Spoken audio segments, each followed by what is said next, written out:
Olá, eu sou o narrador e hoje trago a vocês mais uma história. Então coloque os fones, apague as luzes e boa história. Eu comecei a pesquisar algumas coisas na internet e com pesquisar eu quis dizer usar o Google e achei alguns posts em fóruns.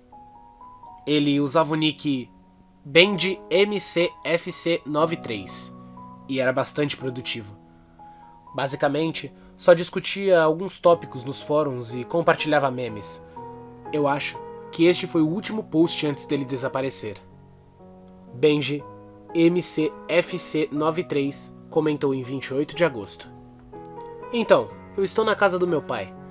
Eu perguntei se podia usar o notebook dele porque, sinceramente, não tenho nada melhor para fazer. Ele disse que sim e eu vim para o escritório dele. Abri o notebook, o navegador já estava selecionado, eu juro, e alguns e-mails abertos. Eu sei que não deveria ter lido, mas eu nem sabia que meu pai estava frequentando terapeuta.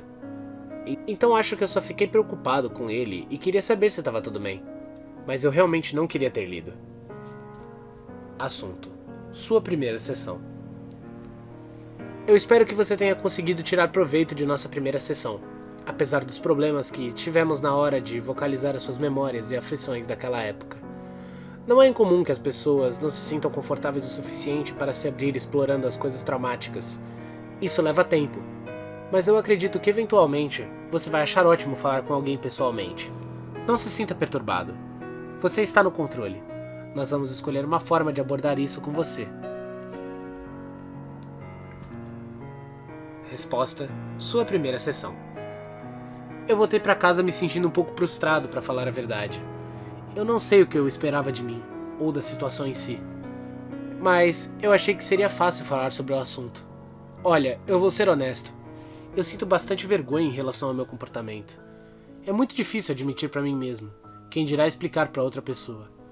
Se você estiver interessado, nós podemos tentar falar sobre isso aqui, e depois continuarmos na minha próxima sessão. Eu acho que seria de grande ajuda. Eu definitivamente me sentiria mais confortável em falar isso na frente do notebook do que pessoalmente. Resposta da resposta. Sua primeira sessão. Claro, se é isso que você quer, nós podemos começar a conversa aqui e continuar pessoalmente na próxima sessão. Como você preferir. Resposta. Ok, vamos lá. Como eu mencionei, eu cresci em uma cidade pequena, eu e Ben. Éramos melhores amigos desde que tínhamos 11 anos. Nós passávamos muito tempo na casa um do outro, nos parques, nas ruas, brincando e brigando. Coisas de criança. Ele sempre foi mais esquisito do que eu, mas nós nunca fizemos nada que eu chamaria de perigoso ou sério. Quando estávamos na metade do ensino fundamental, Ben começou a agir diferente. Ele estava sempre na minha casa, eu diria, quase todas as noites da semana. Isso sem contar os 2 dias do fim de semana, até tarde e à noite. Meus pais começaram a fazer perguntas, e eu também comecei a me assustar um pouco com o comportamento dele. As ideias malucas que ele começava a sugerir abriram espaço para outras ideias ainda mais malucas. Ele passou muito tempo tentando fazer uma bomba usando pregos e vários explosivos, usando produtos químicos na minha garagem. Eu consigo me lembrar até hoje o medo que eu sentia dos meus pais descobrirem o que nós estávamos fazendo, mas sentia ainda mais medo de perder a amizade de Ben, se eu pedisse para parar. Uma noite, nós estávamos brincando na garagem dele, o que era raro, e ele simplesmente levantou, saiu, e quando voltou, segurava uma faca de cozinha nas mãos. Ele me disse para entrar no freezer. Aquilo não era muito alarmante. Nós tentávamos assustar os outros frequentemente. Eu dei risada, mas ele continuou insistindo por vários minutos, dizendo que se eu não entrasse no freezer, ele cortaria minha garganta. Havia um tom diferente no que ele falava. Deixe-me ser sincero. Em momento algum eu fiquei com medo dele fazer alguma coisa comigo, e em momento algum achei que a minha vida estaria em perigo se eu não obedecesse. Mas eu sabia que ele queria que eu acreditasse que algo ruim poderia acontecer. Eu senti uma ansiedade imensa ao perceber isso. Depois de um tempo, ele simplesmente largou a faca, e nós voltamos a fazer o que estávamos fazendo. Mas a energia pesada continuou lá. E eu comecei a achar difícil de conviver com ele, assim como nossos outros amigos na escola. Nós estávamos quase ignorando ele completamente. quando ele nos contou que os pais dele estavam se separando. A mãe iria embora com o irmão e ele ficaria com o pai. Eu me lembro da minha mãe tentando explicar tudo quando contei pra ela. Ela disse que esse era um momento difícil para o Ben e que, se ele havia nos contado, era importante e que logo ele estaria agindo como antes normalmente. Eu acho que eu entendi tudo desse jeito. Como minha mãe, com minha pouca compreensão da psicologia, eu esperei por quase uma semana por ele. Esperei para que ele quisesse jogar futebol com o resto da turma ou para que quisesse sair comigo novamente. Quando ele não demonstrou mudança, eu finalmente trouxe o assunto à tona. Eu disse que ele vinha agindo de um jeito estranho há tempos e que talvez o divórcio tenha deixado ele muito triste. Mas ele não precisava me evitar e evitar os outros amigos da escola. Ele começou a chorar e eu acho que foi a primeira vez que eu vi aquela cena. Não é isso, ele me disse. Ele nos fez caminhar em silêncio até nos afastarmos da escola, antes de falar o que era. Ele me disse que pelo menos 6 meses atrás ele viu um homem no mercado e o ficou encarando porque ele empurrava o carrinho de uma forma errante. Às vezes, encostando-se nas coisas como se estivesse prestes a desmaiar por causa de sua pele amarelada. Quando a mãe dele o viu encarando o homem, ela disse que provavelmente ele estava com alguma doença terminal e por isso não era bonito de ver. Essas escolhas de palavras ficaram comigo até hoje, assim como tenho certeza de que ficaram com o Ben. Ben disse que, na mesma semana, ele saiu da cama para ajeitar as cortinas e notou alguma coisa no jardim. Era o homem do mercado, completamente parado no meio do jardim, olhando diretamente para ele, braços completamente esticados para os lados. Eles se olharam por alguns momentos e Ben fechou as cortinas repentinamente e se encostou na parede. Eu ainda podia sentir ele me encarando, ele me disse. Ele não estava tentando me assustar com essa história. Ben não era tão bom ator assim. A respiração dele estava diferente, a voz quase em um choramingo, e as lágrimas saíam de seus olhos. Seja o que for que o Ben viu, o afetou profundamente. Se eu fosse lhe contar sobre isso pessoalmente, você provavelmente veria a mesma reação em mim. Aconteceu pelo menos uma vez por semana, o Ben me contou. O homem parecia dar tempo para ele se recuperar e tentar explicar os acontecimentos se baseando na lógica, até acontecer novamente. O mesmo homem, olhando para ele do jardim, sozinho e nem um pouco assustado por causa da escuridão. Eu não falei com os meus pais sobre isso, Ben me disse, tentando me fazer entender que a contar era o primeiro passo para a aceitação de que isso realmente estava acontecendo. E que eu era a primeira pessoa a ficar sabendo disso. E teve mais. Ele começou a ter pesadelos horríveis. E estava se preparando para cometer suicídio no jardim e gravando uma mensagem de vídeo para os pais enquanto fazia. Ainda houve outro, em que ele achava o corpo de uma garota em um saco plástico. Tripas saíam do saco e partes do corpo. Eu fiquei em silêncio por alguns minutos. Porque eu simplesmente não sabia como reagir. Então ele simplesmente disse: "Eu não sei o que está acontecendo."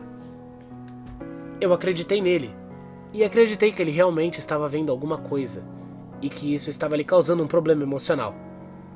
Então, quando ele me perguntou se eu queria passar a noite na casa dele, eu me senti um pouco assustado, mas ao mesmo tempo, senti como se pudesse ajudá-lo a entender o que estava acontecendo, e fazer com que as coisas voltassem ao normal. No final de novembro, estávamos assistindo um filme do James Bond e comendo pipoca com o pai dele no andar de cima. Durante todo o tempo que eu fiquei lá, percebi que Ben ficava bem mais relaxado ao redor do pai. E eu comecei a me lembrar daquele garoto que subia em árvores comigo. Eu até comecei a considerar a ideia de que Ben havia me dito uma mentira. Mais especificamente, o fato de que ele não sabia do que estava falando. Talvez o divórcio tivesse o afetado e ele quisesse apenas chamar atenção. É um comportamento normal. Alguns minutos depois, Ben pediu para ficar acordado e assistir o jogo que ia passar à meia-noite, ao vivo. Sem chances, seu pai disse sorrindo. Nós teríamos aula na manhã seguinte, e o pai de Ben iria trabalhar. Mas Ben continuou insistindo, o que fez com que eles começassem a discutir. Isso me fez perceber que ele estava com muito medo de ir dormir. Isso era óbvio, mas também era óbvio que seu pai não ia deixá-lo ficar acordado. Essa era uma discussão desnecessária.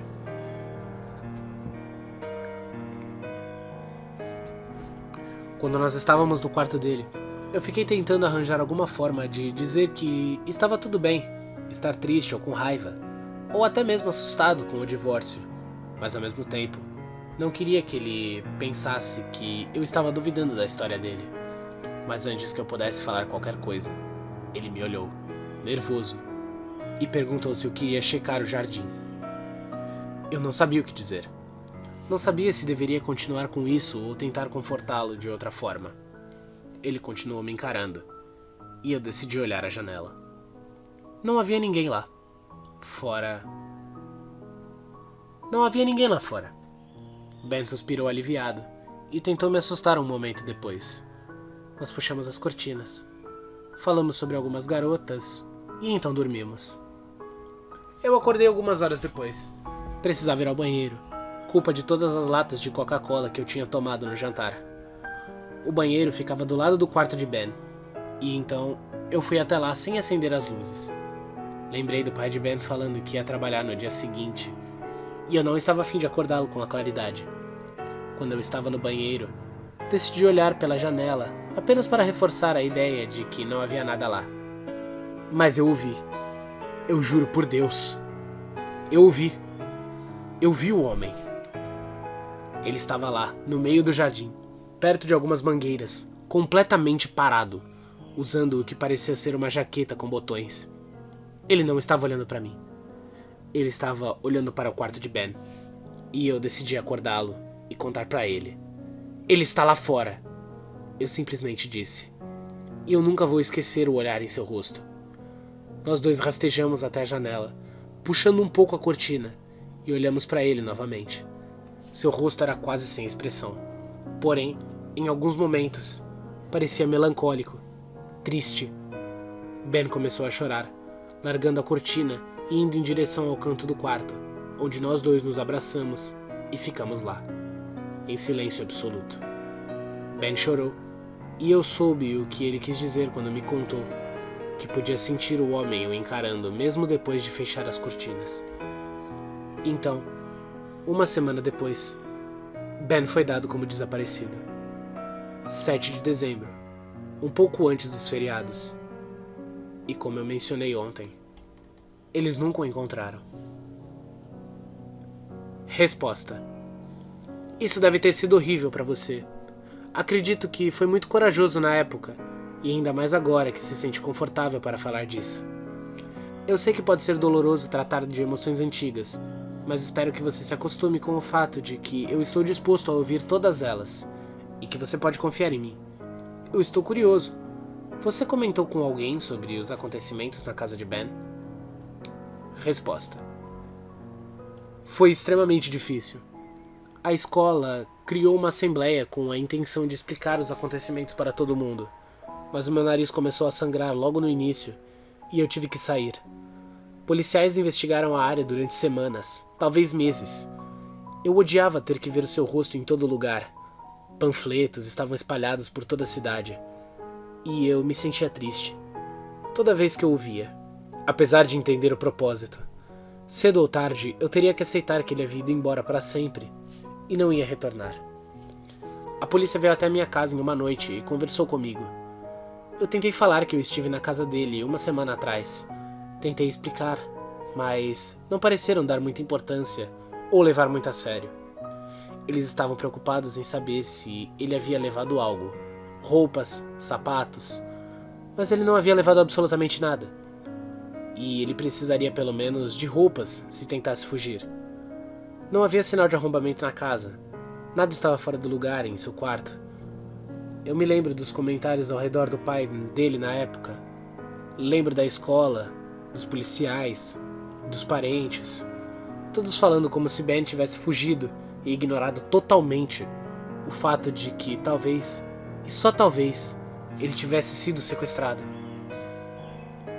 Resposta: bom, falamos sobre muitas coisas aqui. Eu acho que seria melhor se continuarmos essa conversa pessoalmente. Assim, evitaremos perder o foco e qualquer distração. Mas esse seu primeiro passo foi vital. Postagem Benjamin MFC93, 28 de agosto. Eu sei que eu não deveria ter lido, eu sei, mas eu não posso desler agora. E tudo isso me assustou de tal forma que eu não sei como explicar. Bem, aqui vai. Meu pai nunca mencionou algum amigo chamado Ben da época de infância. Ele tinha apenas 2 amigos, Garrett e Tom. Os 3 se conheceram na pré-escola e estudaram todos os anos seguintes juntos. Eu já vi os 2. Várias vezes eles me mandaram cartões de aniversário. E nenhum deles eu nunca vi falar de algum Ben. Além disso, meu pai não cresceu em uma cidade pequena. Na parte em que ele fala dos comportamentos, eu só pude me lembrar das coisas que começaram a acontecer depois que a minha mãe foi embora. Uma noite, minha irmã desceu as escadas para pegar um livro e achou o nosso pai lá, parado, no meio da sala com as luzes apagadas. Ela se assustou e acendeu as luzes em seguida, perguntando por que diabos ele estava lá parado no meio da noite. E ele simplesmente murmurou coisas sem sentido, e a minha irmã fingiu que entendeu. Acho que ela só queria voltar para a cama e ignorar tudo isso. Aconteceram algumas outras vezes. Minha mãe o achou no jardim às 5 horas da manhã, e depois de acordar, percebeu que ele não estava na cama. Também teve outra vez que eu acordei e ele estava no meu quarto parado, perto da minha cama, com os olhos fixos em mim. Nós achávamos que ele era sonâmbulo, mas depois que as coisas entre ele e a minha mãe ficaram piores, eu não sei. Sei lá, o meu nome é Ben. Lógico, então essa história que ele contou para o terapeuta realmente me assustou. Por que ele mentiria? Eu sinceramente não sei o que fazer, gente. Será que eu devo falar com ele sobre isso? Alguém me dá um conselho?